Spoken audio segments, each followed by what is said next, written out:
نے دریافت کیا تھا، سید صاحب نے فرمایا کہ ہماری آپ کو سرپرستی اور آشیرواد حاصل ہے، پھر بھی اگر کوئی بات رہتی ہو تو آپ اور اگر ضروری ہے تو ارشاد فرمائیے کہ 31 کو انشاءاللہ رحمان 8 بجے ہم شروع کریں گے اور 26 داخل ہونے تک ہم برقرار رہیں گے. آپ کا جی چاہا، آپ کا جی مچلا اور آپ نے چاہا کہ زیادہ دیر تک پڑھیں تو زیادہ دیر تک پڑھ لیں گے، ورنہ اگلے سال میں داخل ہو کے تو آپ سے اجازت لیں گے انشاءاللہ. جس کوئی عام بات ہو، لو از ٹائی آف کیور، تو ہم حاضر ہیں جناب آپ کے احکامات کی تعمیل کے لیے. جناب ایک ہی سوال تھا، وہ شفاعت بھائی نے خود ہی کور کر دی ہے کہ دفعہ 144 میں عموماً یہاں پہ آپ کے پاس فیملیز کا رجحان ہے، ہم دعا گو ہے کہ زیادہ ہو، لیکن عموماً یہاں پہ رش ہمیشہ کی طرح منچنوں کا ہی ہوتا ہے. ایسے میں جو لوگ یہاں پہ آنا چاہیں گے ان کے لیے کیا میکانزم ہوگا؟ لیٹس سپوز کوئی گروپ آنا چاہ رہا ہے، کوئی لوکل یہاں کے مری کے لوگ آنا چاہ رہے ہیں، آپ کی کمیونٹی کے لوگ، بینگ مسلم سارے ہیں، ہم سب کو جانا چاہیے. اس میں آپ کیا ترتیب لائیں گے؟ کوئی بات ہے آپ کی نہیں، ایک بات آپ سے کوشش فرما رہے تھے، گزارش یہ کہ آپ کی اجازت سے جزاک اللہ، گزارش یہ کہ یہ میکانزم تشکیل دینا ہمارے وہ کرم فرما آپ جیسے طاقتور انٹلیکچوئلس، طاقت اللہ نے آپ کو نصیب کی ہے، کیمرہ کی طاقت، تو اس سے انہوں نے میکینزم کو ہمیں ہیلپ آؤٹ کرنا ہے. تعاونوا علی البر والتقوی ولا تعاونوا علی الاثم والعدوان کے مصداق، نیکی اور پرہیزگاری کے کاموں میں تعاون کرو. میں لوگوں کے لیے کہہ رہا ہوں، آپ کو تو ترجمہ چھوڑتا ہوں اچھے سے آتی ہے ماشاءاللہ، مجھے ذاتی طور پہ پتہ ہے. تو برائی اور گندے کاموں میں تعاون نہ کرو، تو اچھائی کے کاموں میں تعاون کرو. تو ہم تو لوگوں کو یہ بھی کہہ رہے ہوتے ہیں کہ یار وہ سگریٹ برائی ہے یا یہ چیز برائی ہے، یہ چیز برائی ہے، لیکن کم ٹو دی سبجیکٹ وہ یہ ہے کہ آپ ہمارے ساتھ شفقت فرمائیں گے. آپ کہیں گے اس رات، کہیں گے اس سے پہلے بھی کہیں گے از راہ کرم اور تعاون حق کے لیے، بہتری کے تعاون کے لیے کہ جی اجازت ہے. تو جو لوگ موو کر رہے ہوں گے انہیں اجازت ہوگی.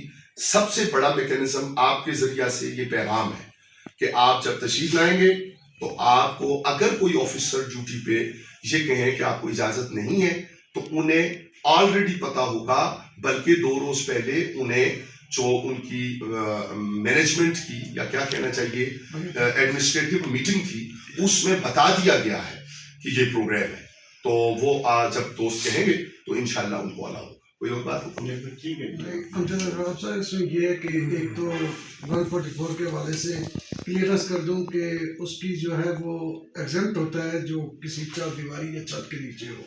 لیکن کیا ایسے اگر ہو جائے کہ لوگ وہاں پر یہ بتا کے آئے کہ ہم میلاد نور کونسل کی اس پروگرام میں جا رہے ہیں اور وہ مال روڈ پر آ جائیں، تو انتظامیہ کے جو انتظامات ہیں، جو تیاریاں ہیں، تو کیا اپنی سمجھ پہ فرق پڑے گا؟ میں عرض کرتا ہوں، میرا گمان یہ ہے اور خوش گمانی کے لیے حکم ہے کہ اللہ تعالیٰ کی بارگاہ میں بھی جو ہم گمان رکھتے ہیں، اگر پیر صاحب کو کوئی لے آتا، پھر ارشد صاحب باہر ہیں اور وہ ان کی موجودگی بڑی امپورٹنٹ ہے، تو باہر کسی جگہ سے انہوں نے فون کیا، کیا کہہ رہے تھے؟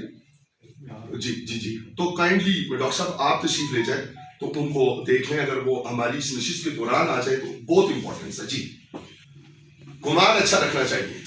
میں آپ کو یقین سے کہتا ہوں کہ کوئی کلمہ کو، کوئی مسلمان، میں آپ کو قسم سے کہتا ہوں کہ میرے رسول صلی اللہ علیہ وآلہ وسلم، آپ کے اہل بیت اطہار علیہ السلام، صحابہ کرام علیہ الرضوان، خلفائے راشدین علیہ الرضوان، اولیاء اعظام، صلحاء کرام، شہداء کرام جیسا ہے ہی کوئی نہیں. تو جب ان جیسا ہے ہی کوئی نہیں تو پھر ان جیسوں پر ایمان رکھنے والا کوئی بندہ یہ کر ہی نہیں سکتا کہ وہ نام لے میلاد النور کونسل کو سال اور اس کی محفل کا اور وہ خدا نخواستہ غور کپاڑوں والوں میں شامل ہو جائے.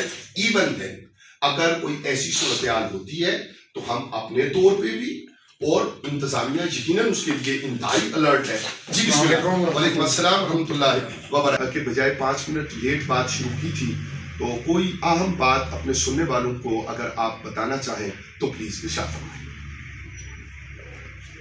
نحمدہ ونصلی ونسلم علی رسول الکریم، اما بعد فاعوذ باللہ من الشیطان الرجیم، بسم اللہ الرحمن الرحیم. میں اس موقع کے اوپر ظاہر عباسی صاحب نے آپ کے گوش گزار تفصیلی گفتگو کر دی ہے جو فرمایا، کیونکہ یہ اس پریس کانفرنس کا اور اس پیغام کا بنیادی مقصد یہ ہے کہ آگے جو ہمارے اندر ایک چیز رائج ہو گئی ہے اسلام کا، جس کے ساتھ دور دور سے تعلق نہیں ہے، یہ نیو ایئر نائٹ، اور یہ کیونکہ میرے آقا کریم صلی اللہ علیہ وآلہ وسلم نے متعدد مواقع کے اوپر رد فرمایا کہ جو روزے کی بات ہوئی تو 10 محرم کی تو کہا کہ 2 روزے رکھنے، کیونکہ یہ یہود و نصارہ کا تھا تو ان کے مخالف چلیں. لیکن آج امت مسلمہ کی یہ بدقسمتی ہے کہ ہم نے ان کے رواج، ان کے طریقوں کو اپنا جو ہے وہ اوڑھنا بچھونا بنا لیا ہے، جو کہ انتہائی افسوسناک بات ہے، جس کو ہم شاید ترقی کا نام دیتے ہیں اور شاید یہ کہتے ہیں کہ نہیں ترقی. اسلام کی جب آپ بات کرتے ہو تو اسلام ایک ایسے جامع دین ہے جو اللہ تبارک و تعالیٰ نے جس کے اوپر مہر لگا دی اور پسند فرما لیا، کہا کہ میرا پسندیدہ دین دین اسلام ہے. تو آقا کریم صلی اللہ علیہ وآلہ وسلم کی صورت میں ختم نبوت مہر لگ گئی. تو یہ دین استغفار یہ جو کہتے ہیں نا کہ فرسودہ، یہ دین ہمیشہ کے لیے قیامت تک ہے.